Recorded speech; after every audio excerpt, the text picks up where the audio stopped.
শহরের এক কোণে প্রতিদিন দেখা যায় এক লোককে, কালো স্যুট, কালো চশমা, মুখে নিঃশব্দ আত্মবিশ্বাস। লোকটার নাম কেউ জানে না, সবাই তাকে এক নামে ডাকে, রহস্যময় বিজনেসম্যান। সে কখনো কারো সাথে বেশিক্ষণ কথা বলে না, কিন্তু যাদের সাথে দেখা করে তাদের জীবনে যেন এক অদ্ভুত পরিবর্তন আসে।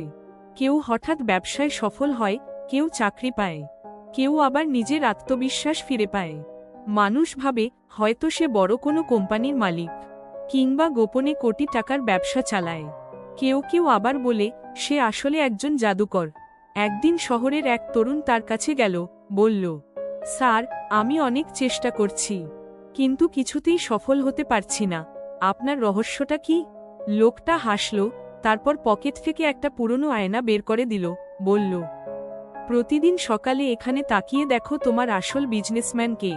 তরুণটা অবাক হয়ে গেল, আয়নায় দেখল শুধু নিজের মুখ। সে রেগে বলল, এটাই কি রহস্য?